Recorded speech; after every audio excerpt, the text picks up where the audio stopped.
Ichigo Ichie. One time. One meeting.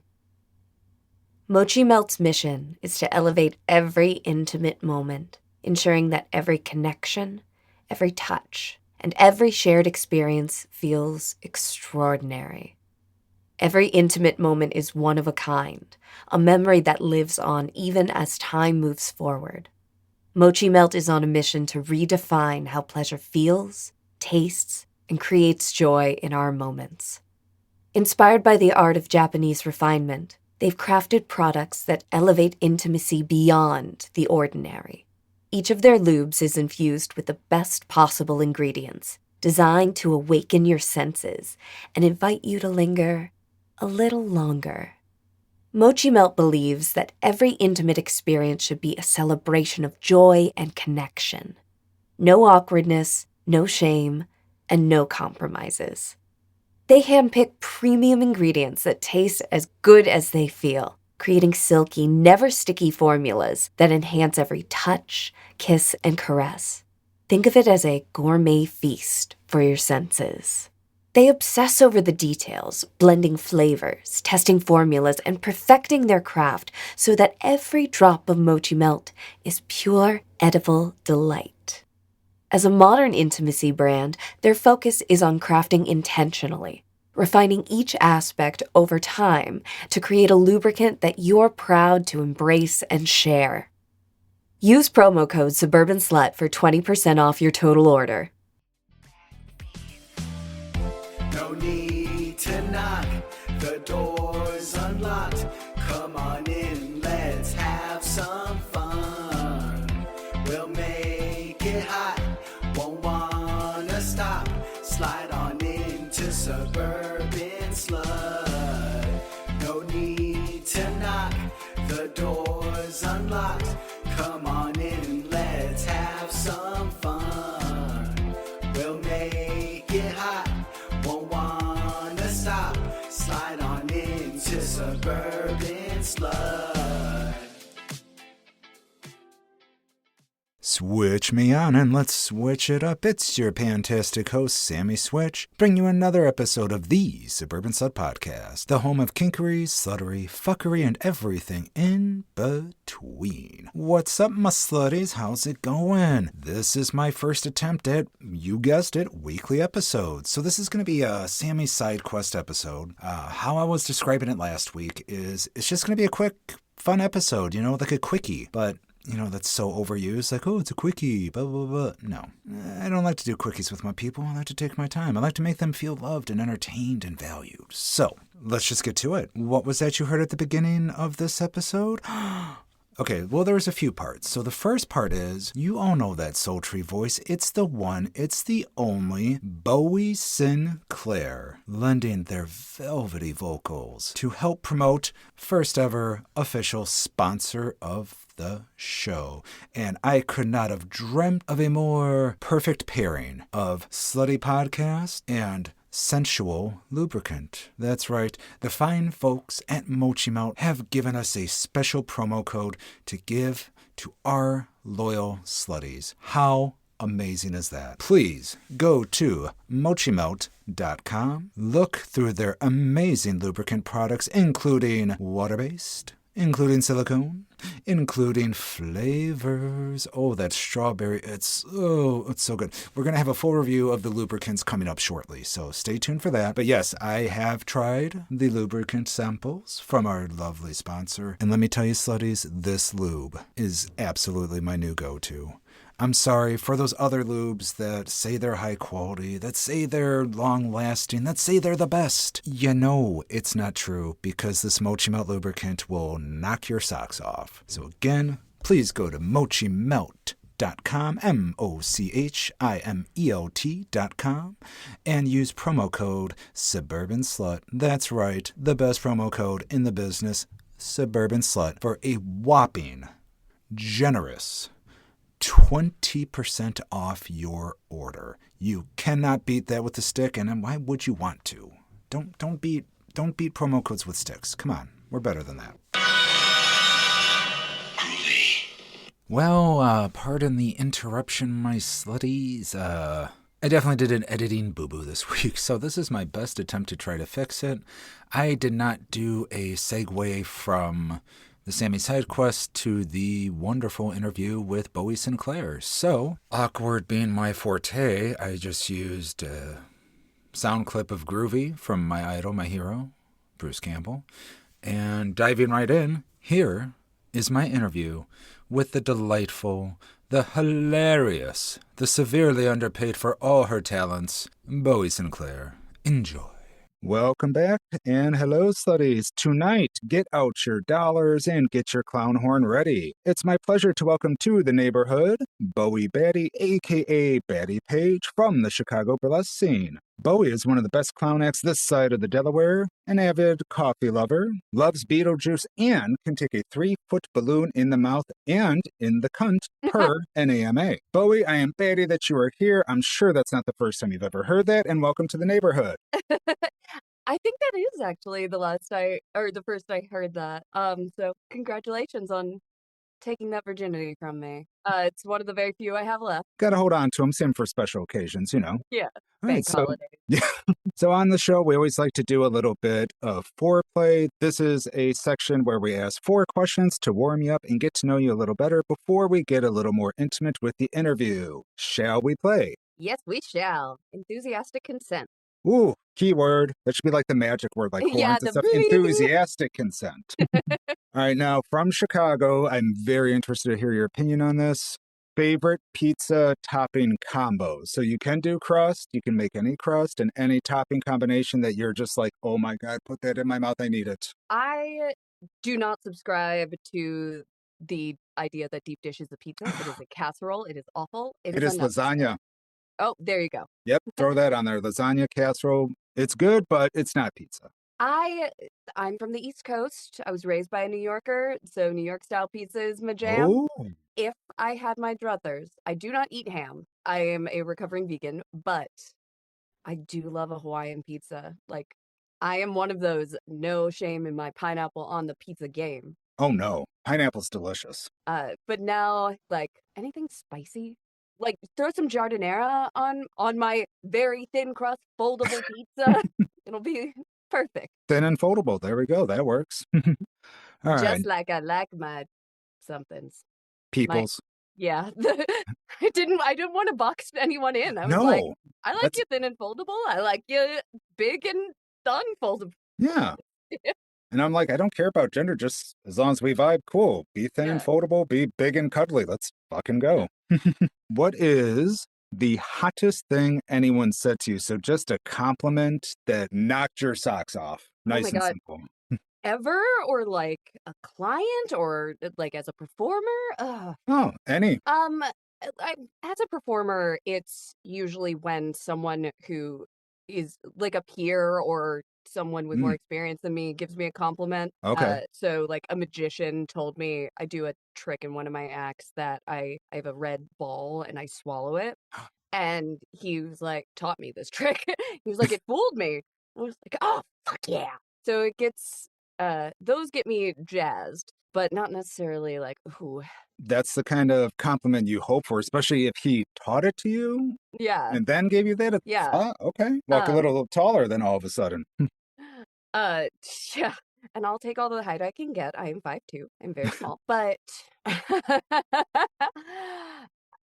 okay, so I make audio erotica and would share it with would kind of have my partners be my beta testers. So I did this one that I thought was particularly good and had multiple uses. I could use it also for like a very gory, sticky sound. Ooh, And I do like gore. they said it sounds like your pussy is playing both, or no, it sounds like you're playing both parts in a pussy eating operetta. And I was like, Both? I don't know what that means, but like That's I a have to hell like of a visual. Okay. actually, so Thin and yeah. foldable, and then that. Perfect combo. there you go. Those are the ones that stand out to me. Yeah, it's kind of like on Stranger Things. One of my favorite subtitles is when it's the squelching sound, and it's like that word just sounds kind of like hot. That's the only way to fucking describe it. Yeah, Yeah, I used to write captions for film and television, and it's depending on the company you use, you just kind of get to make up whatever like for sounds or describe. Generally, if it's like blues music, if you don't know the actual song, you write Hmm. blues music. But the squelch, those like onomatopoetics or certain things, you have to just it's up to you. You don't have any Yeah. supervision. There's no like law, like it's this sound. What does this sound like to me? And then this sounds like a quelp. Yeah. And then you just put quelp. Yep. Now we got to figure out what the hell a quelp sounds like, because that actually sounds like a cool word. Yeah. On to number 3. This is one of my favorites because we've gotten some really interesting responses on this one so far this season.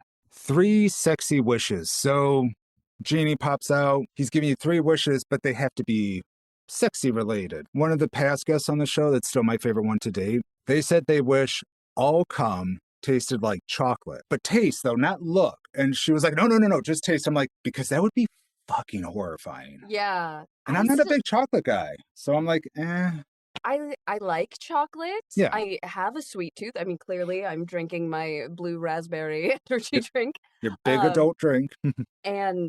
But still that sounds like I would end up hating chocolate. Yeah. All right. Good for them. I mean, Right. I mean, that's just an example, clearly. If you want I to say am it tastes, yucking your cum yum, tastes, but just say cum tastes like blue energy drink. There you go. yeah. Oh, we might be onto something there. Okay. So first, my friend, she's a porn star named Ruby Helia in LA. Great name. Oh yeah.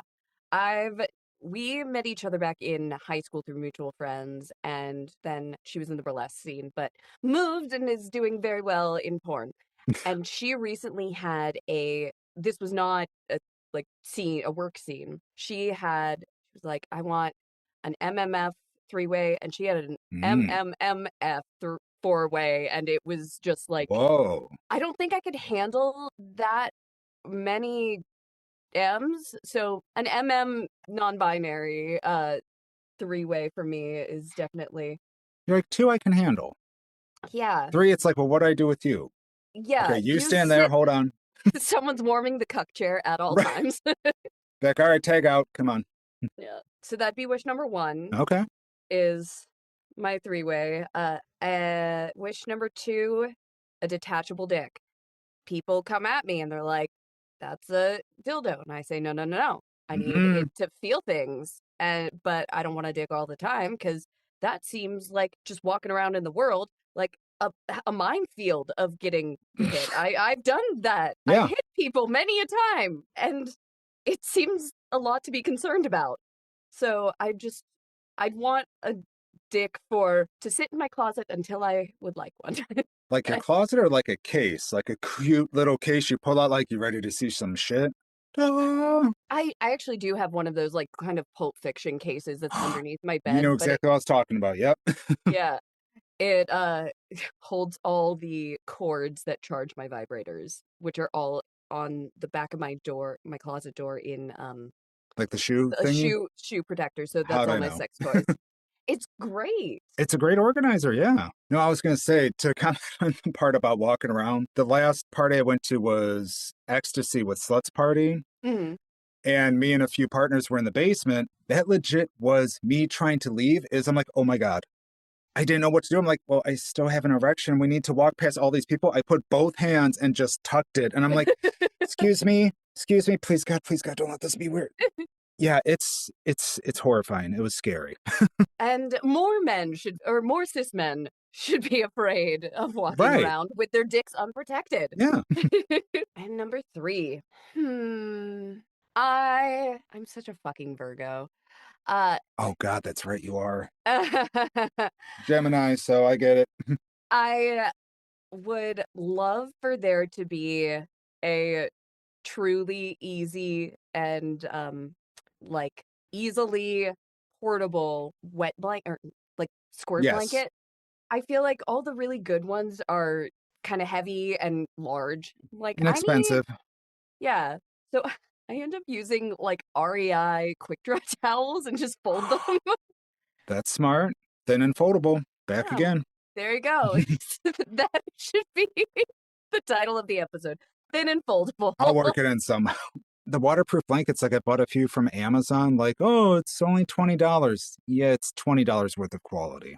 Right. But you go to like Lover's Lane or like the nice online sites, and yeah, you see them, and they're like $100+ bucks. They're supposed to be like foolproof. Well, Yeah. waterproof, but you know what I mean, foolproof. Yeah. But I guess, I gotta just stick with doing laundry. That's what adulting is just laundry every day Yeah. until you die. And dishes. And the chair just sits there and gets taller and taller. Once it starts falling over the chair, that's when I put it away. It's like the trash can. As long as it's stacked up, I'm like, hey, it's clean. Yeah. It's in Bachelor its life, I got space. some wrinkles. It's fine. I feel you.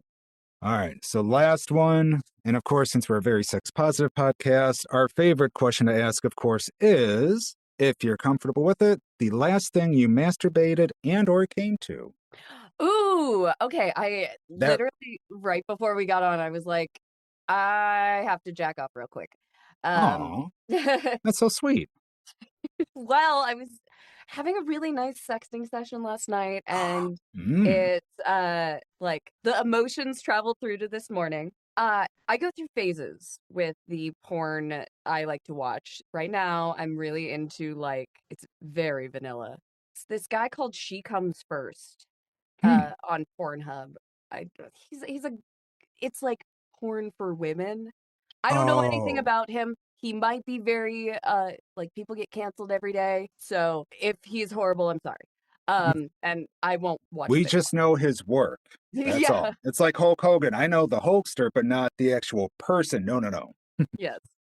But yeah, right now I'm very into like gentle doming, not daddy dom, but like gentle doming, romantic sex, and yeah, he was like eating a girl out. I think it was like gentle romantic morning, Mm, whatever. Where the it was some like the ridiculously slow and yeah, it was okay. slow and pretty, Yeah, that's a perfect way to put it. Slow and pretty. and just very much fit the vibe. Yeah. Although I do run the gamut, and sometimes fuck.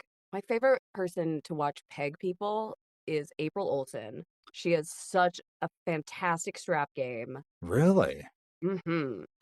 Yeah, I love watching her. Well, she had a couple videos with her husband. Again, I don't keep up with these people, so I don't know Right. if they're still together at the Yeah. time they were their husband. And it was sort of this is making me sound like such a softie. It was a where I feel like I was introduced into what pegging was. It was through femdom, like hard Mm. men are scum femdom. That's mostly what you Um, see online. Yeah. Right. And so to find this like really romantic, like, yeah, she was taking this, oh, I'm gonna get real philosophical.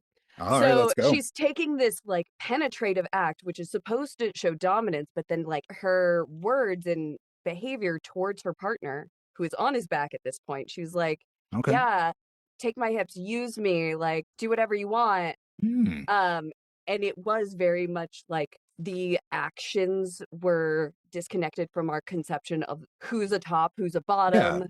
And then it switches at one point. And I really like, apart from the fact that she and her partner were very attractive, Well, of course. I just loved that dynamic that wasn't so, it didn't feel so put on. Because to an extent, don't get me wrong, I love putting on a show. Clearly. I I love I just did a show last week where I was a clown and tied my friend up in balloons, in balloon bondage, and then I saw uh, that. Yes. I popped it, quote unquote, with my slapstick. By magic, the balloons were popped. So I can appreciate that sort of like going into full character on domination, but at this point I it gets a little one note if you're for me if you're having to find more and more ways to say yeah you like that you Take it. pain, Take pain it. slut yeah and so keeping things interesting for me is also about not just like the sensation or the quote unquote vibes. It's about when I say the intellectual aspect, I don't Yeah. mean like the smartness. I mean, being able to navigate these dynamics and relational positions within the sex that you're having. And I find navigating those fun. And sometimes people don't, and that's fine. Like, if you need a very firm, non-moving dom sub dynamic, or you are a very like service sub type and that's all you're interested in, more power to you. I know. I was going to say, I think I had one experience with someone that pegged me that was like that. They talked me through it, which was different. Most of the people I'd been with weren't like, okay, I'm going to enter you now, take deep breaths. And it was, like you said, slow and pretty, did we say? Or Yeah, slow and slow and sweet? pretty. Yeah. And they were very, it felt like romantic. I know it sounds so weird talking about being pegged romantically. I honestly felt very cared for in that scene. And I was like, this is fucking different. Yeah. And I haven't had it since then. I'm like, I think I need to talk up to one of my partners, like, hey, can we try this? Yeah. Romanticize me as you peg me. Thank you. There was his name was Mike something, another porn star who was a bottom for a male female romantic pegging scene. Ooh. God, I wish I could remember his last name. Doesn't matter. Um, he's fine. Yeah, he's all right. But that was the first time I had seen that kind of dynamic, and he also was featured in a lot of like how to. They're like Yep. how to or educational porn videos. Yeah, I've looked those up. I know. Yep. Yep. So yeah, that really interests me. It's also fun to just like go ham on someone's asshole, but I mean, I'm not there's a mad. time and a place for both. Right. Warm me up. That's never something where it's like, There we're going you in hard. go. No, no, you're not. I have very sensitive back there. You got to work me up and be And patient. that is my one of my like never-ending journeys or crosses I have taken up when I work with the straight men is The straight men. the straight men. Like, no, first of all, did you ask if you could put a finger in my butthole? Second of all, that finger Mm-hmm. is dry as hell. Ooh, nope. We've all been Uh, there. It's like, yeah, nope, nope. Just spit or something, dude. yeah. Come on. And I'm like, I am in a place that is fully stocked for everything we can. Do you want some kind of lube? We got 8 different types right here. But I often find like straight men feel like one, taking a break is failure. Two, using lube is failure, which is bananas. Like, I'm a fairly fit person. Dude, if I'm like bouncing on top of you, sorry, I literally have a stroker at my desk and dildos because I record audio. You have the rainbow. That is Yeah, one of my favorite ones ever. Oh it's my my fucking favorite God. shape. Oh, I love Yes, this the shape. bulge. Mm-hmm. That is stupid. We have the same fucking dildo. I love that. But yeah, I like that is part of why I like doing sex work is partially to gently teach certain things Exactly. from consent to shedding shame, but also show that sex doesn't have to be one thing. No. Even if you're doing like what is normal, if it's like a white cis guy and then me, a white appearing cis femme, it's like normal. It doesn't mean you failed if you can't finish. It doesn't mean you failed if you need to stop. It just means you need to take a break. Like, Yeah. sex isn't fun if it's not fun. No, I've absolutely gotten there plenty of times where either nowadays, like, you can't finish, and it's like, hey, I'm still having a great fucking time. It's just not happening, but I'm having fun. We can keep going. Just so you know, it's not going to be Right. in regards to taking breaks. Like, we had a hot summer. There were some times where I literally had to stop, like, I need a drink. Give me a Yeah. Gatorade, something, 5 minutes. All right, back in it. Let's go. Yeah. Yeah, I don't know why they take it that way. So it's like, dude, breaks are fucking awesome. Yeah. If you need a granola bar, I got you. Oh, see, you got snacks too? Okay, I mean, not you in my are definitely set up then. not in my personal bed. There's a very much no food in my bedroom rule. Like, there's enough stuff going on in there. I don't need crumbs and this and No. that. No. Well, damn, that was. Sorry for that tangent. No, it was fun. Honestly, that's probably the longest foreplay we've ever had on the show. So, gold star. There you go. Love an edging bit. All right, so that concludes our foreplay. I feel definitely warmed up and still seeing that we have the same fucking dildo. That's one of my favorite things that's ever happened on this show. I love that. If you saw my face, I genuinely got it's like, oh my God, that's been inside me. I know that one. All right, well, let's get to know you some more. As one of Chicago's most entertaining and unique acts, tell us what Chicago is to you. And especially now knowing that you came from the East Coast, because my bad, I did not know that. So that's even more interesting now. Oh, I have a wild and crazy backstory. I've lived everywhere, many different lives. So I'm originally from North Carolina, went to undergrad in Denver, then moved to Chicago for like a year to do theater. Ended up wanting to do grad school for sound design, did that. Went to grad school part two in Vancouver, Canada. Oh, COVID hit and I dropped out and moved here, with a brief stop in North Carolina. But just a brief stop.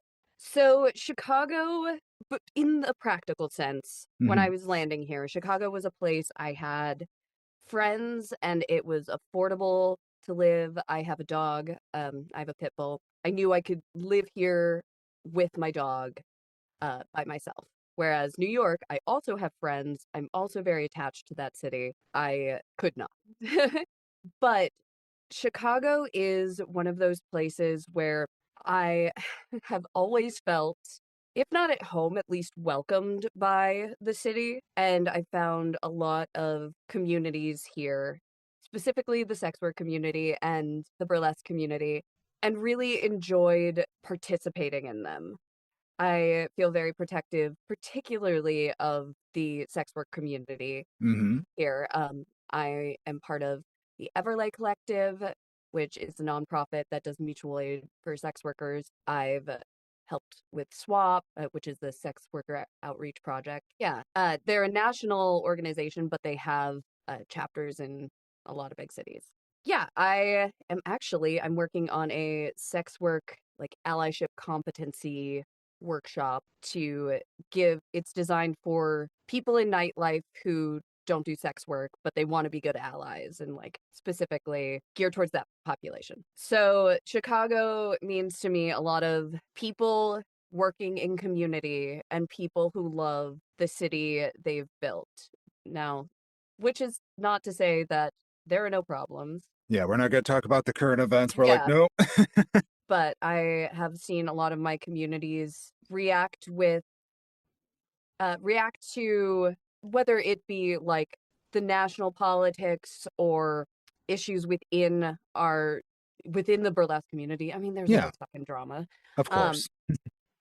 it's been heartening to see a lot of people in those communities react with a desire and actual moves towards change, Yes.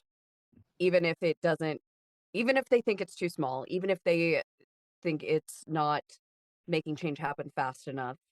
The fact that there are these people who are genuinely good and care about the community as opposed to just themselves. And I think that's something that I feel in New York too.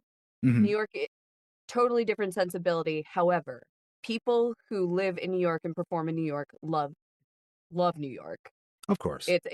But it's more than just the pat like phrase you get on a t-shirt. It's the I love my city and will fight to defend my community more than city. It's just the city that has the brand recognition. So I think there are lots of strong communities within both of those that are make them, I don't know, foster a feeling of protectiveness in people who live there. Yeah, I never knew New York was very similar, but I mean, I'm in the suburbs, so of course, like we used to drive up to Chicago back in the day and all that, but I at least don't say I'm from Chicago, like people from Schaumburg right up the road from me. And I Yeah. think it's like the third time I've mentioned Schaumburg on the show. I don't know why, it's just a thing. But there was like, we're from Chicago. It's like, dude, no, I you're not. Nowadays I'm a little bit lenient on the like I used to be very much similar wherever I lived. It was like if you live in Aurora, you don't live in Denver. Right. Or well, Aurora's here too. Yeah, Um that's the one I was thinking of. I'm like, oh yeah, no. like I think you could consider Evanston and Skokie Chicago when you're outside, when you're I going would to give it your to those grandma's. two. Yeah. But Yeah, not like Naperville. No. Like, if you get further than 30 minutes outside of the metro Chicago area, you're no longer allowed to say you're from Right. Chicago. That's fair. That should be like the hard standard. Like if you're more than 30 minutes, no. There should be signs like leaving the area in which you're allowed to identify as a Chicagoan. We can make that happen next summer. Just go around the entire city and state, just 10 mile or 30 minutes out, and all right, start spraying here. Mm-hmm. Just climb buildings. It's fine. We'll work out logistics later. So back to your performance. You have two very different stage personas. So there's Batty Page and Bowie Sinclair, correct? So, yeah. Okay, I want to make sure I got this one right because I know originally I had them backwards. I was like, oh God, no, I'm going to mess this up. It's all good. So both are very daring and alluring, but also have their own style and humor. So do you prefer working with one persona over the other, or is it like having two children? Like, I love them both and they're both different in good ways. Personas are strange things Mhm. because I have 8 billion, and um, That's a few. I used to joke that I would like different people, like 5 different people, to come together organically and start talking about me, but use all different names and not realize they're talking about the same person. That would never happen. But so Bowie Sinclair came first. I started sex work. I'm a in-person sex worker. I also have a Fansly, but I'm not like, I wouldn't call myself an online sex worker. I Mhm. have a online presence. So Bowie is kind of the catch-all, the foundation of my personas. She or they go on and misgender myself. They are the most like me Okay. because when you're doing sex work, just like when you're any kind of persona, you have to have a brand of Mm. some sort. So there are the luxury courtesans who may always post them in very like clean, kind of upscale executive looks, lots of pencil skirts, lots of stiletto shoes, and Mm. muted tones. Okay. Or there are other kinds of sex workers, people who only do findom or whatever. But you Yeah. have your certain brand, your certain niche. Right. And Your go-to. Bowie, since I don't shave or moisturize enough to be a luxury courtesan, I was just like, I'm just the goth GF next door. Like, this is just me. That's a I brand. know Okay. your users can't see that I'm wearing like my beanie and a very oversized sweater. Yeah, Being just like, 5'2", thin and foldable. yep. So she's kind of the base, and it's me but amped up. It's me but always on. I could see that. Batty Page is strictly a stage name. That I is very much more clowny, theatrical. My hairdresser in Vancouver actually named me because I was starting burlesque and Oh. had just dyed my hair black, and she gave me Betty Bangs. So she was like, "You should be Batty Page. It'd be great." And you're like, son of a bitch, I should. Yeah, I should. You're like, I trademark would. pending on Yeah, TikTok? I would give her royalties, except for burlesque doesn't pay. So, yeah, I would never be Bowie on stage. I mean, like, my burlesque people, very few of them know my government name, and to be honest, I don't call myself my government name very often, Hmm. unless in, like, my mom or a doctor or someone. So I inhabit the world for a lot of my time as thinking of myself as Bowie, which I'm sure my therapist has things to say about. Probably. And then I have like the characters that are like specific to an act or a little like stupid porn video I made. I have Mrs. D. Her name, she's a Long Mm. Island housewife. I have to do the whole spiel. Um, Oh, yes. so my name is Bianca Di Pascal. I'm from Roslyn, Long Island, and I'm married to Sal. He is a legitimate businessman. He owns a laundromat, but he's so busy with work and left me to hire the new pool boy. And how are you gonna please me? So she's a Long Island hot wife, but her lore that I never get into in any of these videos, but her lore is that she's not actually Italian. She's Jewish and that's the big scandal of her life. The Lion, the Witch, and the Audacity. That was Uh, really good. I was like, oh, I was here for yeah. that. That was really good. Yeah, so we got Mrs. D. One of my clown personas is Desi Bell, the world's loudest mime. But those aren't like That one caught me. I'm like, wait a sec. people they're just like characters that I think about when I'm doing a Yeah. thing.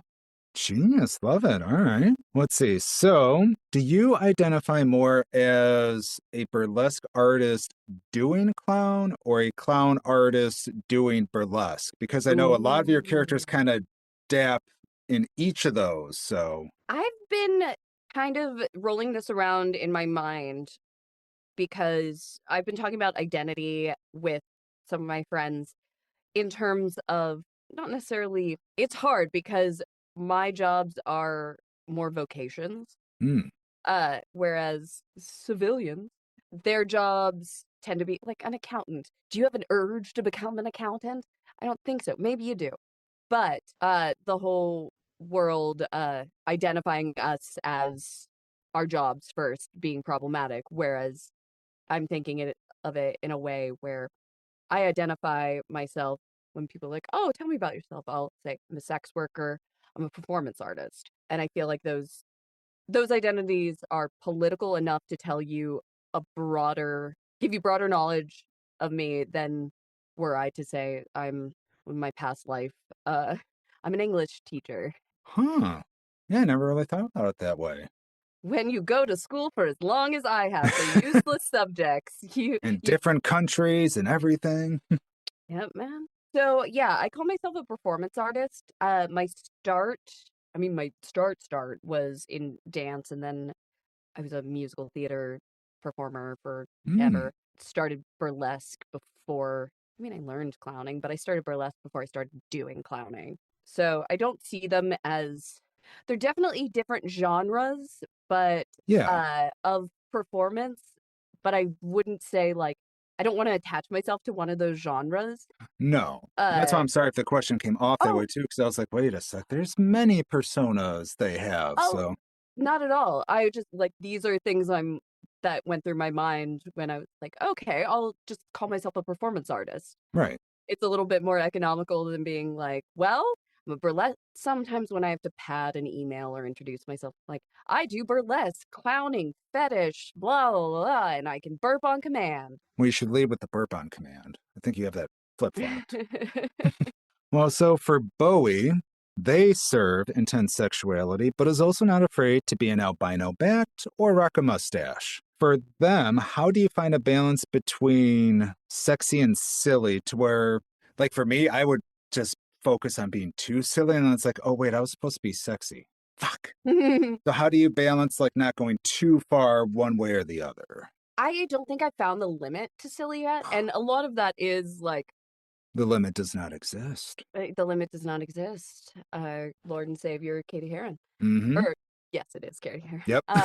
I a lot of it actually probably comes from my like pretty privilege Mm, because I am conventionally good looking, true. and it's one of those things where we like to see, and we've seen it on like SNL is a great way of marking. You love to see pretty girls do either gross shit or dumb shit. Amen. And I that definitely helped me get away with some of the dumb shit I want to do. Like, oh, what was it? I have this act that I've gotten okayed by people to do, but I haven't put it on stage where it's Oh, Darude's Sandstorm. And I may never do this, but like doing a whole act where I'm a drug dealer at a rave and I pull out like a big gallon Ziploc bag full of whatever powder you think it is, I've almost seen that at raves, so it's, uh, dump it on stage and spend the whole song just cutting up lines until I sneeze and it goes everywhere. And that would be like fucking that is cool. it's so stupid and it's so dumb. And if I saw it would, I think it'd be harder for someone who looked like you to do that and get a, I mean, you're not wrong. no, like if you imagine both of us have the same like stage capacity, we're Hmm. both at the same level of performance, and we both do this exact same act, just the schema and what the audience is expecting to see on stage. Like, you want to see this little goblin fairy jumping around the stage, getting frustrated, and then leading you up to a climax and then ruining it. Right. Whereas, yeah, it'd be funny for you if you did it, but it's not going to give you that, like, Yeah, like the chubby dorky guy doing it. It's like, but no, it's definitely not going to hit the same. That's really well put. and there are very few privileges that I feel okay. Like, I am a very privileged human, both Mhm. in, like, or in every aspect of my life, but particularly where I'm located in the sex work and burlesque industry with regards to my race and my look. Mhm. So when I get to use that privilege to in a way that doesn't hurt others, For the greater good. but it kind of for the greater good. Yeah. And it sort of allows some disarmingness to happen. I like to. Using privilege to like brighten someone's day, or like you said, for an act to entertain. That's a good way to use it. But also you could do like little candy and like fling out candy during it. But now like I would kill to see that. So if you do that, I mean, I'll let you know. we're friends. So you can slide in my DMs and be like, Yeah. hey, I'm gonna do that thing we talked about. Come to the show. I'll be like, fuck yeah, I'm there. But I'm 35 minutes outside, so I'm not from Chicago. And see, I will not use that. You can say greater Chicago area. Yeah. I just like saying the West Burbs. It's just so much easier. Like I'm from the Burbs. I mean, the name of the fucking show. Yeah. The Bourbon Slut. Chicago Slut would have been, it's too generic. Chicago slut, which one? Right. There's many, many, many. So I saw on your profile, you are known as the clown with big top energy in a power bottom body. First of all, that's fucking poetry and really stupid hot. The second I read that, I'm like, I need to work this into the question. So tell us how your clown journey began and what makes Baddie who they are. I guess it technically began in college when I took physical theater and commedia classes. Okay. I was never into and had like a general fear, but not like running out of the room. A healthy fear of clowns when I was younger. Okay. Then pandemic happened, got on OnlyFans, and virtually met this burlesque performer, sex worker named Maggie McMuffin, who lives in New York. Mm. She's former Miss Coney Island. She's fantastic. Just like great sideshow performer, great sex worker, great human. And she and I were dating the same person at the time, and asked when I came out, if I wanted to shoot a girl-girl scene with her. It's like, yeah, sure. Yeah. She does Harley Quinn. She's like, hey, do you know who Punchline is? I'm like, I do not. Looked up Punchline, one of Joker's girlfriends after Harley. Oh, I never knew that either. She's only in the comics, and I don't know comics at all. I like the name though. Yeah, and she's super cute, has black hair, freckles, and I was like, I can do this. So, and of course, like 10 seconds into us fucking, the camera tips over so you can't see anything. And so our whole scene is just, it doesn't exist. It was just for fun at that point. You're like, well, Yeah. And now I was like, that was kind of hot, fucking a clown. You're a clown? I should clown. And so it really was Maggie McMuffin who like broke the seal. Thank you, Maggie. And it was also like very close in time to the whole Margot Robbie Harley Quinn thing. So it was like the perfect timing. Dawning of the clown girl, and it felt like there were a lot more images and styles for me to pull from, apart from like either Tim Curry or Tim. Bozo. Oh, God bless Tim. So now I have to ask, because I've definitely genuinely, that's like on my bucket list, is the whole clown scene. Definitely been on their videos, like it's on a to-do list. But what I have to ask, because I always say this wrong and I see it online. So what is the correct term when you're referring to clown pussy? Is it clussy or right? I say clussy. Clusy? Clussy. Like, Clussy. Or like it's a short U, like just pussy with a CL in front of it. Clussy. Yeah. Clussy. Okay. So like classy, like clussy. Clussy, fussy. I could go for some clussy this fine evening. Yeah. I knew that was something random. I'm like, I know they're going to know the right phrase. And now I can go about saying it correctly. Which is funny. considering that my civilian job as an audiobook editor Mhm. often involves me looking up how to say things properly. Yeah, I know that's one of the questions upcoming, so I'm like, okay, hold on, where are we Oh, at here? we can. Sorry. Spoiler alert! No. What's your favorite ridiculous and or sexy prop you have ever used? I know I've seen you use balloons, the red nose in your act, but please tell me this included throwing a pie. If not, that's okay, just I might be a little disappointed. Um, so this hasn't been in performance. I have done a pie scene with a client. Uh they were fully femme clown, had these adorable Converse, like they're clown shoe shaped, so enormous, But but they were Converse? Converse and pink. And so I had this sissy little clown slut while I was there just like in my clown rough laughing at them and making them. They had different size pie tins. I'm not sure if they were actual pie or cream pie or like whipped cream. I'm not sure if they were actual whipped cream or shaving cream. Hmm. But I wasn't gonna touch it. I don't like mess. Um I I don't like being in mess. There you go. I like cleaning it up. Maybe not for a Hmm. scene. But anyway, uh yeah, it just there I loved it made me giggle like before they came, they had two little like hand-sized pie trays and I made them like kind of look like that symbol monkey on their Yeah. dick. Oh my fucking God, that's awesome. Oh, it was so good. Just right at the right time and then just, Mhm. that's Like genius. one of my most joyous sessions I've ever done. And I've been very very blessed to have some great sessions with clients, but that one just it got me right in the giggle dick. Right in the giggle, Dick, I tell you. Oh, that's fucking amazing. I did not expect that at all. My Huh. other clown orgy did Wait, not a clown involve orgy?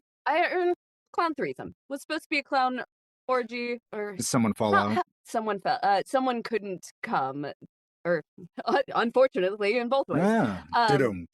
but yeah, that one was at a hotel in River North, and we had to, at one point, like when we were leaving, went down to the front desk to tell them something about the people across the hall because they needed help getting in their room. And we're in full clown face, but it's smeared now I was because gonna it's ask, was it clean? post-sex. Post No. sex.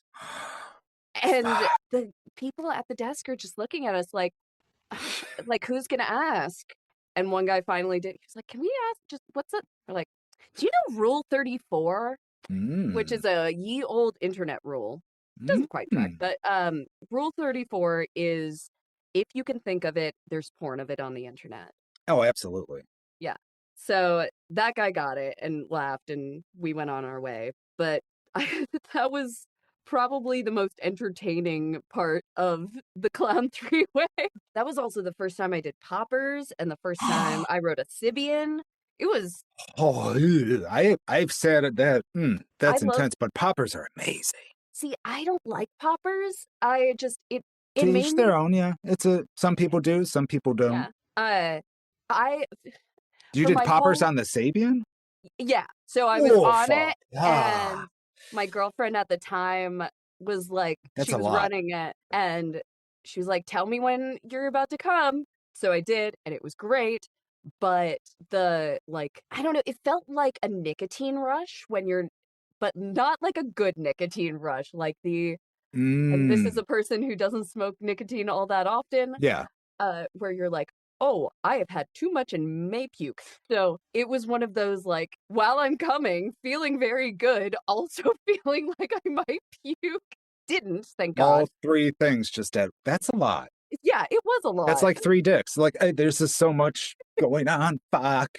Yeah. But ultimately, I was just like, not for me. I'm glad I tried it. Hey, there you go. And see, it's funny. Do you attend Exotica ever? Or I imagine. I I did the past 2 years. I didn't this year.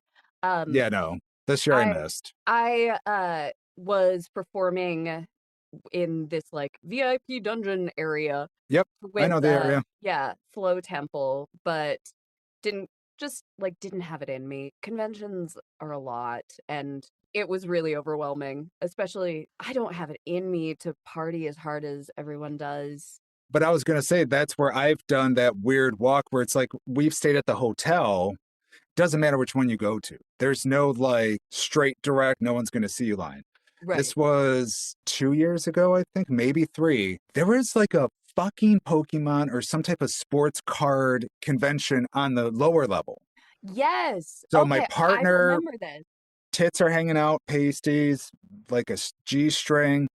I'm even very risque, like short And then shorts. they're And like children and then like yes, failure to launch bros.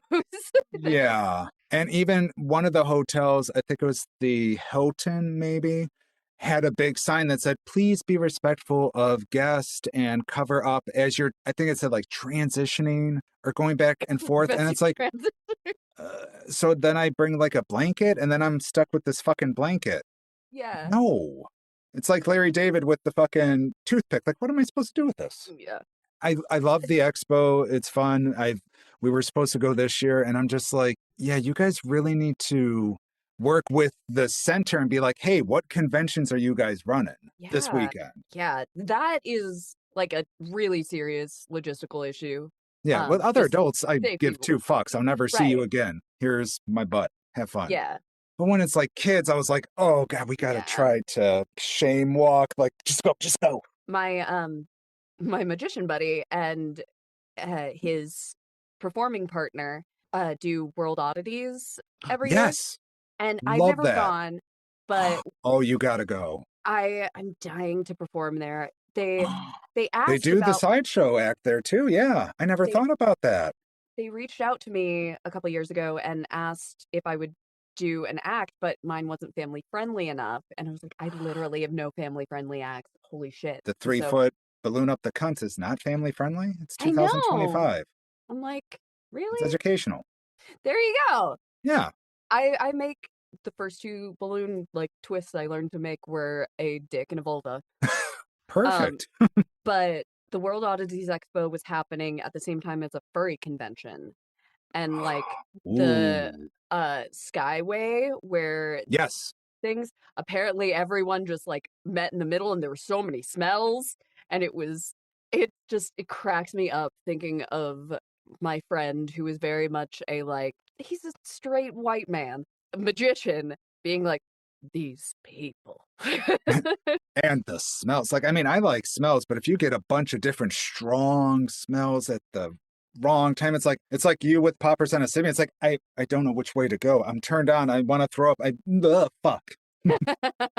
That's the best way to put it. Yeah. As a professional in awkwardness, I assume you're a professional in awkwardness. I mean, Uh-huh. seems like a safe bet. Let me ask, do you think clown burlesque gives permission for people to embrace their awkwardness and vulnerability in sexuality? Ooh. Yeah. Clearly, I definitely have a thing for clowns. I'm reading these questions. I'm like, okay, I really just need to take care of this in the next year. I'll figure it out. Yeah, I definitely think so. Because so burlesque often has one of the great things about burlesque is there is a low barrier to entry and Mm, you can do I'm not saying there's a low barrier to make it a sustainable thing because there's costumes and blah blah blah, but so many people are able to find ways through burlesque to learn how to be vulnerable in their sexuality and in their body. Just that opportunity is granted a lot of mhm. places around town. I'm specifically talking in the Chicago burlesque scene, but clowning in general, there are types like archetypes of clowns. Mm. And there's like the Auguste, the Buffon, the The sad Auguste. the Auguste. The Buffon is I describe him like Beetlejuice. He is just Oh, brash and annoying and like kind of in your face. affronting, yeah. Yes. Okay. And I do kind of the like energetic, but also sort of hapless, like, oh, silly me, dear That's gosh, perfect explanation of you. Yep. which works out well because people are expecting to laugh, and if you laugh at yourself, you're cueing them to laugh. So clowning, a lot of it, particularly in my clown style, is being able to laugh at yourself and have that vulnerability when something goes wrong on stage. Every time I performed with a balloon at Sideshow Gelato, it popped. Or It did. and like they're not supposed to pop, but What are you going to do? exactly. Those kinds of things and that unpredictability of live performance just lends itself to the opportunities for creating these vulnerable moments or moments for Okay. potential vulnerability Yeah. and learning. And so, yeah, sure. I don't see why not. I've always been pretty comfortable with my awkwardness, like since being a sexually active adult. I wouldn't say as like a teenager or early Oh, 20s. that awkwardness. Yeah, no, Yeah, no. that's a different beast in itself. So being awkward, well, celebrating my awkwardness while being a clown hmm comes more easily to me. Celebrating my awkwardness while being a burlesque performer because of the preconceived notions of what I had in my head as what a burlesque performer is, hmm that was hard. I can exude sexuality, but still in a very walled up way.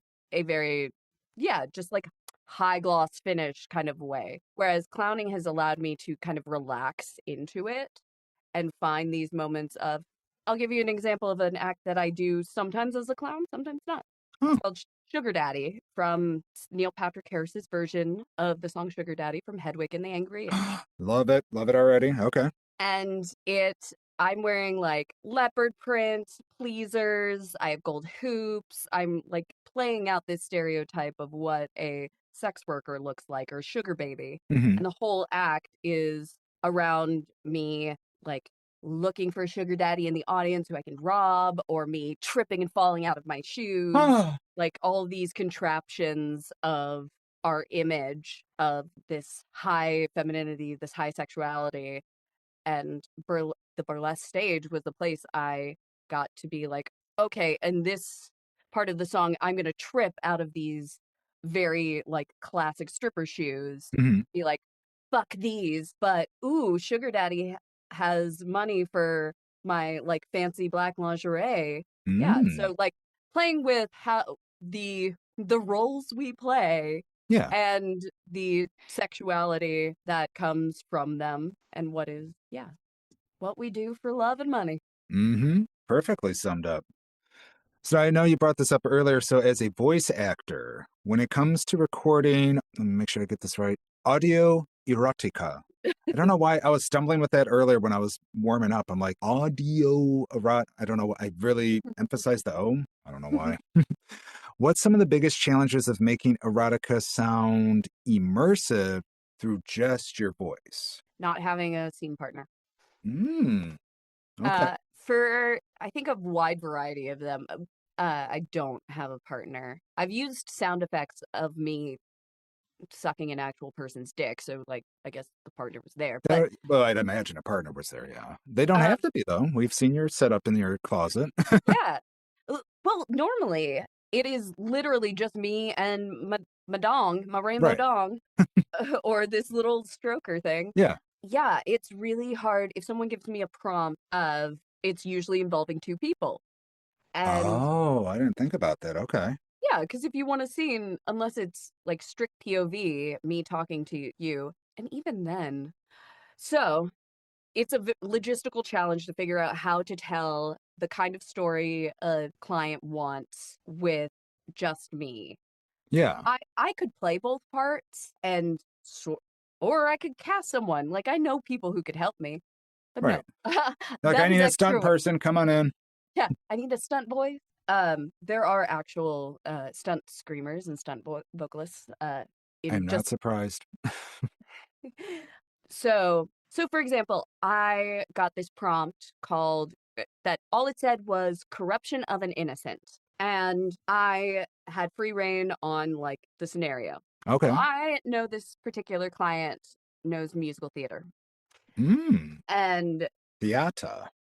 so to make myself have fun with it, I was like, this is gonna be Into the Woods, the After Midnight version with Little Red and the Big Bad Wolf doing a non-con scene. So Okay.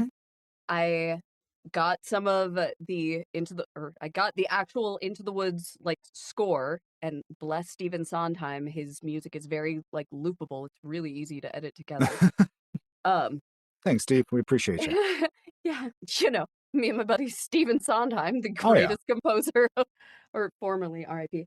Any hoozles. So the musical famously and I wrote the script like I was doing the musical from the narrator's perspective, like reading a Mm. story.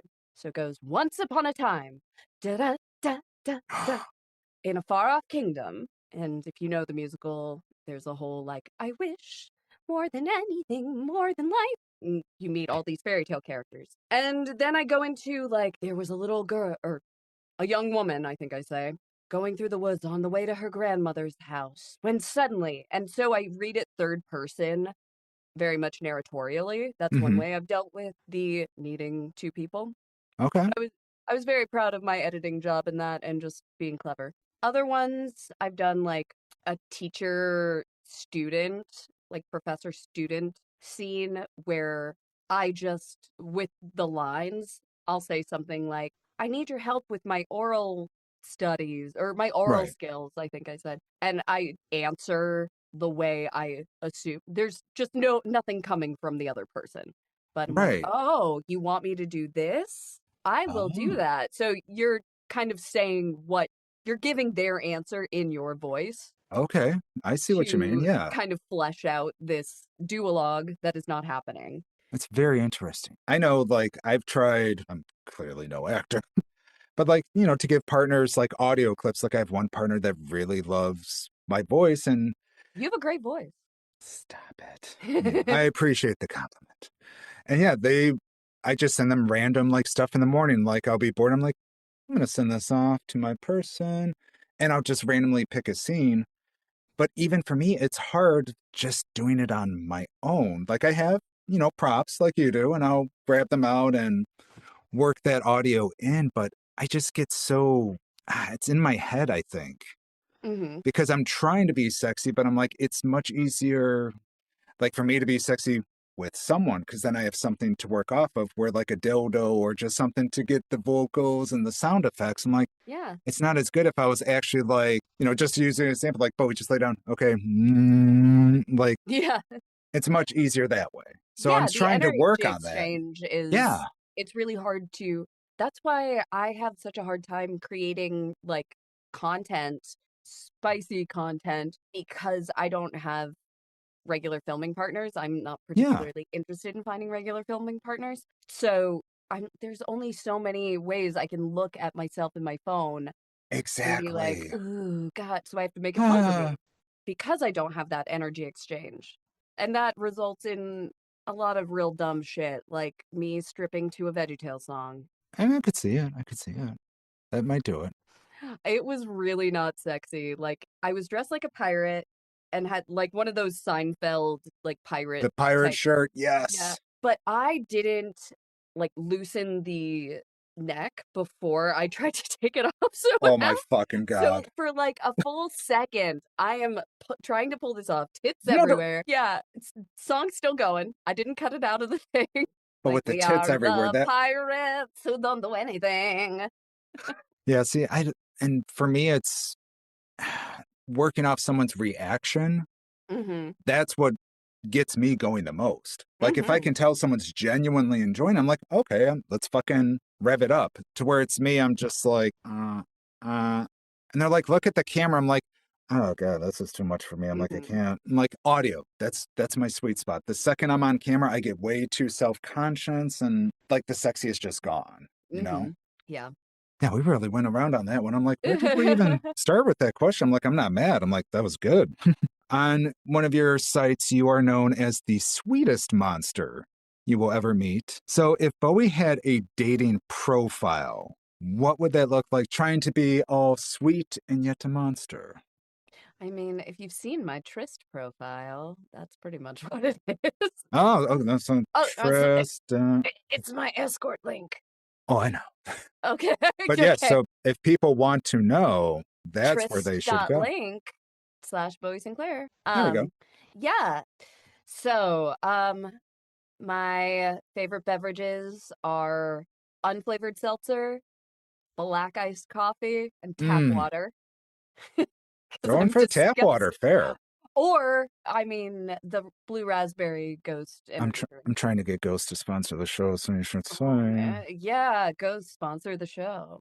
Yeah, Ghost, listen to Bowie. What the fuck? I'm spooky. Also, give me swag. Yes. I'll Um, send you some. If Ghost randomly says, "Hey, we'd love to spot," I will absolutely hook you up. yeah. But yeah, my dating profile. Well, I definitely need a picture of me and my dog. Oh, Probably a couple. We did take I guess, a Christmas photo at one point. It wasn't Christmas, and I'm Jewish, but even more so. I had a carrot onesie on. It was just orange with like a green It's like an catnip. actual carrot or like carrot pictures. It was an actual carrot, Okay, I or would assume rather, so, but just to it make was just sure. really just an orange onesie with literally like a green. It looked like a green penis on the top. Well, then Um, it's a win. Okay.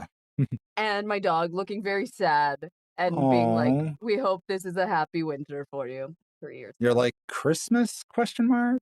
Is this how Yeah. you people do it? I don't know. There'd be a couple pictures of me like posing with my dildos like a With that one. fish. Yeah, with this one, I have a tentacle one, which is really pretty, but it's just like I can't deal with the pointy ones, even if it's a soft pointy. Like it's a nice dildo, it just doesn't work Yeah. with my anatomy. So it is a bookend. My other bookend is my fisting dildo. Is it like the tentacle? Is it the bad dragon one? I forget the It's name I don't because there's think it so many versions now, right. but they were the It's OG. It's pretty short, Okay. comparatively. Like, I don't think it's much taller than like a tall boy can. Okay. But I can't remember where it's from. Someone got it for me. I only have so many holes, but I have so many dildos. Well, texture, size, like the rainbow one. I know the audience can't see it, but it's got that perfect bulge. Like, what is it, like 2 inches down, and then it bulges out and Yeah. goes back in, and Mm-hmm. it's especially. I mean, just for me, for even oral play with someone using it as a strap, it's so much fun. It Mm-hmm. just hits, mwah, chef's kiss. Yeah. Yeah, the tentacles I've never tried. I have one partner that has like a smaller one. Mm-hmm. And I straight up told them, I'm like, I'd be very interested in trying that. I'm like, give me a heads up, give me my preparation time. I have to be ready for screen. It's the texture, just all the little nubs. And I'm like, I really want to see what that's like. Yeah. So my favorite, like just for me time that isn't the rainbow one is it's a corn cob.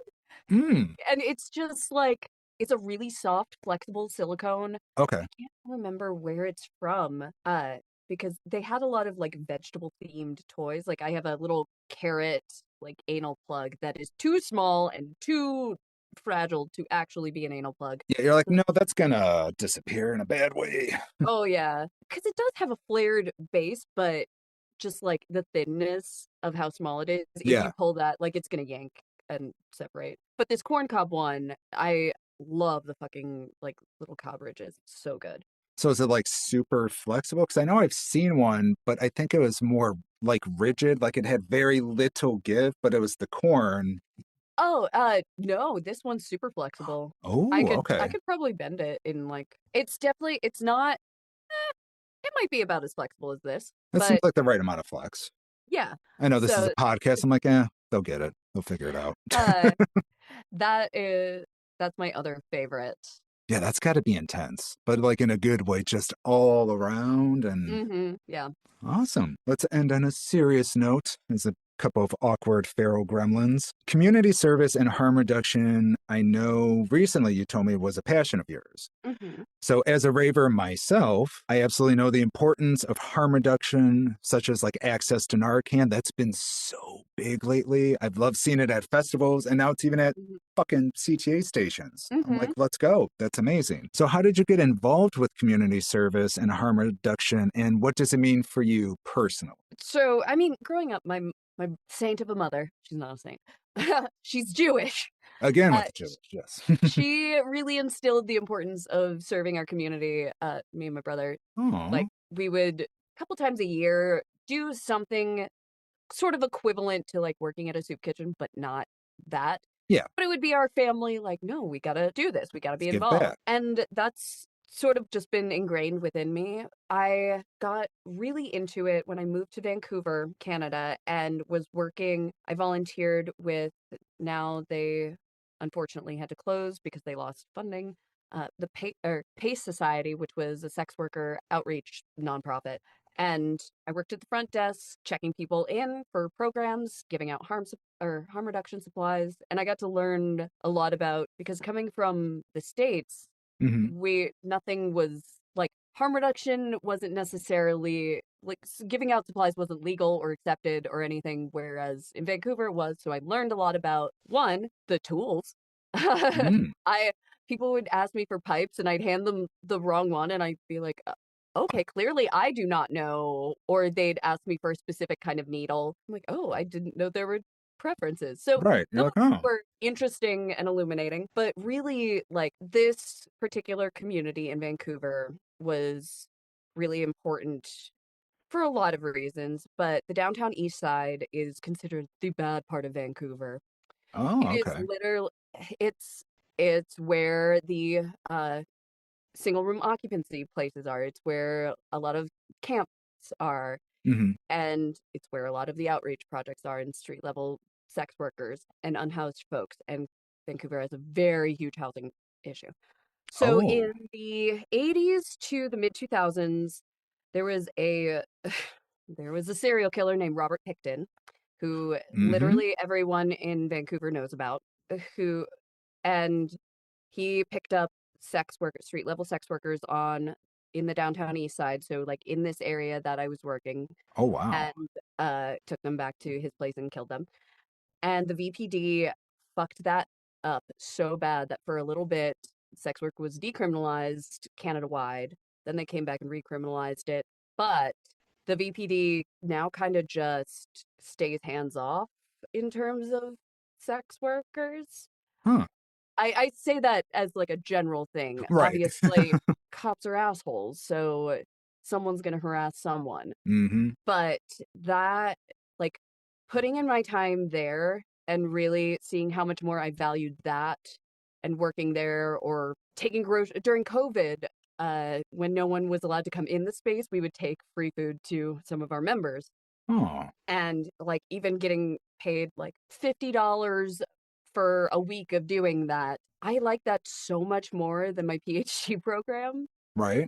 And when I moved to Chicago, knew I had to get involved in, one, I needed friends in the sex worker community. And two, I moved to a neighborhood where I am the demographic minority and part of the gentrification problem. So, but also I don't have the means to not be in this neighborhood. True. So I try and figure out ways I can serve it and not just be someone taking up the benefit of this low rent. So I like walk around my neighborhood and pick up needles that I take to safe disposal sites, or some of the harm reduction places will give me just like boxes of tests or needles or whatever that Hmm. I hand out to some of the unhoused folks. I'm trying to get some of my friends together to come with me because I also like to bring them water and I can't hold all the bags. I'm like, I just need you to carry Oh, water. that would be amazing. We'll Yeah. totally carry water. You just let me know anytime. Well, yeah, this has been really fun. Can you let our neighbors and our community, glad we worked all the community in here, came right Yeah. around, where they connect and follow you on social platforms or for shows, whatever you have. Yeah. So my next show coming up is Ogle, a midnight variety show. It'll be in Rogers Park uh, Mm, on November 7th. But okay. if you want to take a look at my profiles, you can find me on Instagram at Bowie, Bowie, Gone, Gone, Batty, Batty _ or on Twitter at Bowie Gone Batty, no underscore, or Fansly. I was gonna say, I'm I like, Yeah, I have a Fansly, which is like an OnlyFans, only off brand. So that is fansly.com/ I'm pretty sure it's Bowie Gone Batty. If you it's look up Bowie Sinclair, you'll find me. yeah. It's like when people ask for your FetLife, you're like, I don't know it. I have to look it up every freaking time. I'm like, yeah, here, it's not something you normally get asked. So I'm like, oh, I have one. Just give me 2 seconds. Yeah, I don't know if I have a FedLife anymore. I haven't been See? on that in like 8 years. It's a hard one to navigate, but it's still fun every now and then. Thank you so much for joining me today, playing some games and sharing your story. Slutties, that concludes house guests for this episode. I'm going to walk my guests to their car. Bowie, text when you get home safe and come back anytime. Thank you so much. Thank you. Alrighty, so what else do we want to talk about? Well, let's catch up on the fun that's coming up in this next week for Sammy and, some opportunities to come hang out with your boys. So let's just jump right into it. Firstly, Monday, we are going to be recording the official Slut Madness Kink Bracket. Who's going to come? Well, come on now. You, of course. And some very special guests have agreed to come join me and help make this one of the best and most entertaining games you have ever listened to. We have the one, the only, Bowie Sinclair, the bestie of the show, really. I mean, we go back to, knowing each other for like a few weeks.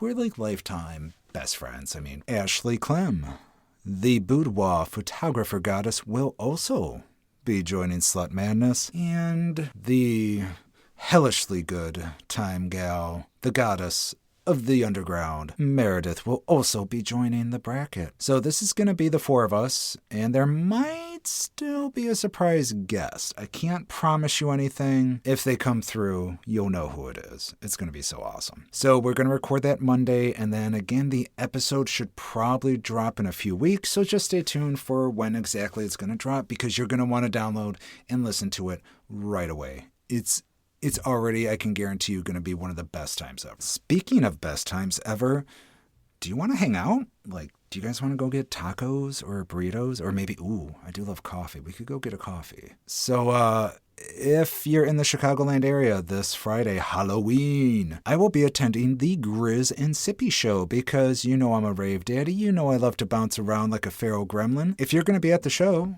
and see me, well, goddamn, come say hi. I would absolutely love to meet any of our listeners. So please, I will post a picture on Instagram very shortly that's going to show the look. I'm probably going to go with fishnet shirt, sippy jersey, fun hat, delightful face, and all the candy to give away. So if you are a raver, if you're a fan of the show, and you're going to be at Grizz and Sippy this Friday, keep a lookout for me. I would absolutely love to meet you guys. But, if EDM's not your thing, that's okay. I mean, it's not for everybody, and we don't yuck yum here at the Suburban Slut Podcast. That's not how we do.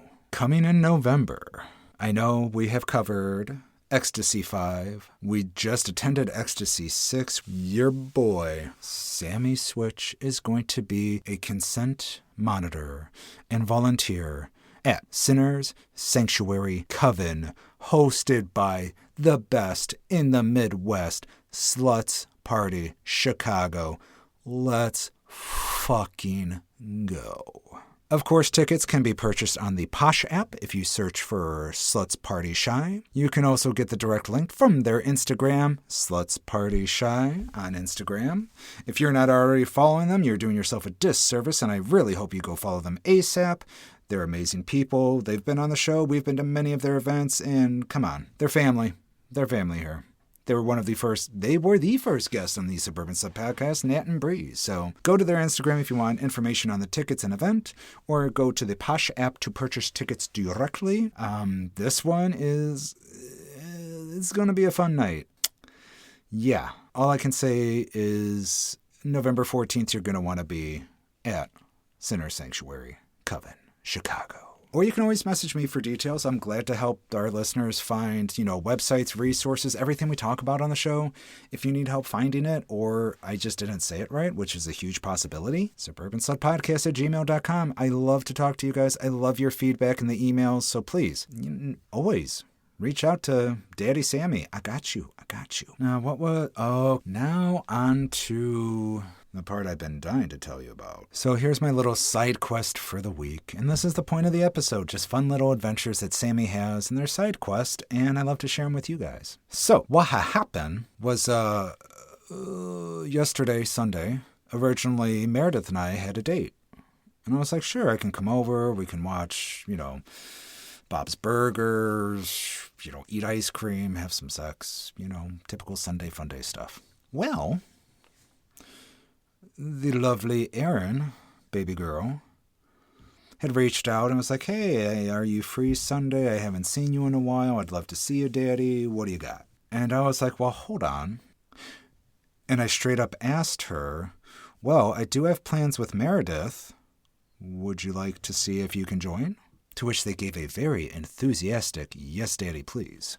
So I reached out to Mare, and, I'm like, hey, Erin would like to join us. Are you opposed? Do you have any issues, quandaries, comments? And Meredith is the best. So loving, so caring, so fun, so good at cultivating a circle of friends that are like-minded. She absolutely said, oh my God, yes, I would love that. Please bring her over. Let's play. So the solo date turned to a threesome date. And then, out of the blue, the stupid hot, stupid sexy Paige Turner reached out. Yes, Paige, that's your name on the show. We're going to call you Paige Turner. Because they are a smoke show living and breathing. Anywho's, so Paige Turner reached out. And it's like, hey, what are you and Meredith doing? Sunday. I'm like, right now we have a play date with my submissive.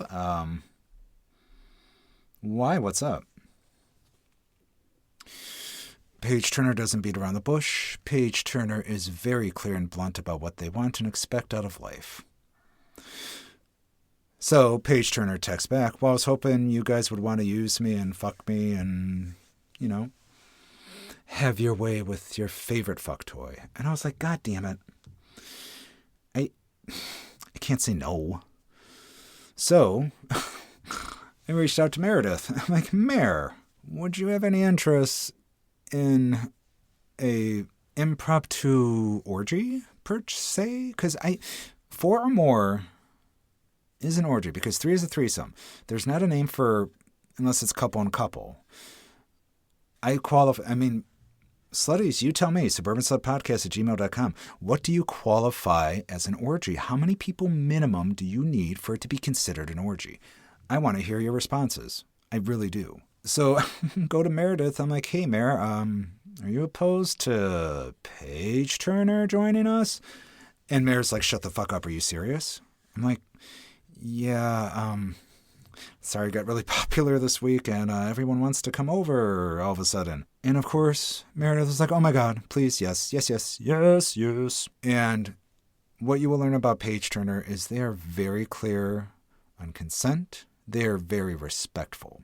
I initially went back to Paige Turner. I said, yeah, Meredith's down. Sure, come on over. Without skipping a beat, Paige Turner said, well, is Erin okay with it? And I was straight up in puppy mode. And I'm like, oh my God, let me ask. I am so sorry. I got so caught up in the moment. And with Meredith, I was like, I didn't ask Erin. And that was completely not cool. I should have kept her in mind. I should have been respectful and thought of her as well. So puppy mode is where basically I just get so excited. I say yes to everything and I don't worry about consequences. Let's just go.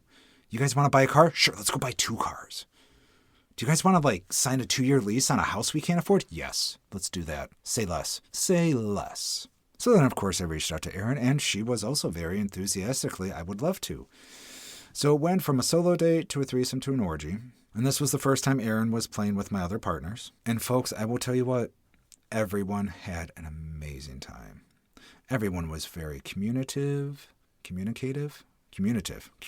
said it right. There was a lot of very intense moments. There was a lot of just everything. And, I joke about it all the time, but it's hard to explain, but the core group of my people are really good-hearted people. They have the really good intentions, and everyone just gets along. I don't know what attracted these people to me or what cosmic forces guided them to, form this group and want to meet other people within my group. It's amazing. It's really amazing. I'm very thankful that, the stars have aligned and this has all come together. So speaking of come together, pun intended, the original pillars of this group, which we consider is myself, Meredith, obviously, and Shane, obviously, because I met Shane. Shane introduced me to Meredith. We partied at Ecstasy 5, and here we are, the three of us. We are a very connected group, and we all vibe, and we all adore each other together, singly, whatever. We have decided to name ourselves the Comrades, because we are all about camaraderie and cultivating a group of like-minded sluts that just vibe, that just get it. So we're making this group called the Comrades. We're going to start hosting events.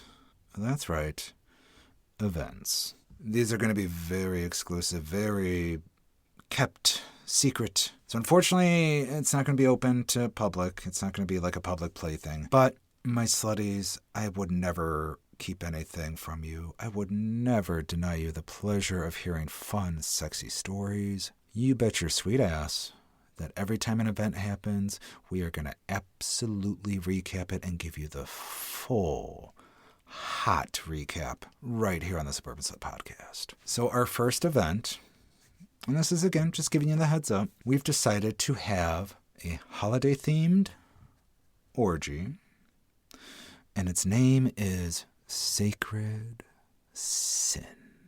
Christmas is overdone. It's time to just get back to roots and just have almost like a solstice-themed event. Carnal, fun. It's gonna be fucking crazy. And you will absolutely hear every little fucking detail of what happens. And you are going to... you're gonna have a good time. So you will be there in spirit. You will hear all the tawdry details, everything, when that happens. And yeah, so the Comrades is a real thing. We're a real group.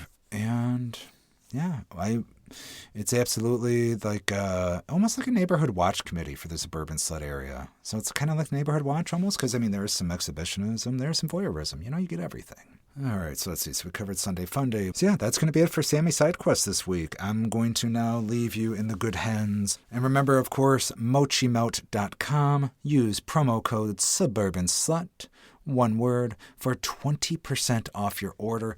Please go check them out. Read the reviews. Sammy Switch would not endorse something he does not personally believe in. And trust me, this lube is phenomenal. Slutties, stay safe, stay slutty. We'll catch you next week. Thanks for sliding on in to the Suburban Slut Podcast. Ichigo Ichie. One time. One meeting. Mochi Melt's mission is to elevate every intimate moment, ensuring that every connection, every touch, and every shared experience feels extraordinary. Every intimate moment is one of a kind, a memory that lives on even as time moves forward. Mochi Melt is on a mission to redefine how pleasure feels, tastes, and creates joy in our moments. Inspired by the art of Japanese refinement, they've crafted products that elevate intimacy beyond the ordinary. Each of their lubes is infused with the best possible ingredients, designed to awaken your senses and invite you to linger a little longer. Mochi Melt believes that every intimate experience should be a celebration of joy and connection. No awkwardness, no shame, and no compromises. They handpick premium ingredients that taste as good as they feel, creating silky, never sticky formulas that enhance every touch, kiss, and caress. Think of it as a gourmet feast for your senses. They obsess over the details, blending flavors, testing formulas, and perfecting their craft so that every drop of Mochi Melt is pure, edible delight. As a modern intimacy brand, their focus is on crafting intentionally, refining each aspect over time to create a lubricant that you're proud to embrace and share. Use promo code SuburbanSlut for 20% off your total order. No need to knock, the door's unlocked. Come on in, let's have it hot, won't wanna stop. Slide on into Suburban Slut. No need to knock, the door's unlocked. Come on in, let's have some fun. We'll make it hot, won't wanna stop. Slide on into Suburban Slut.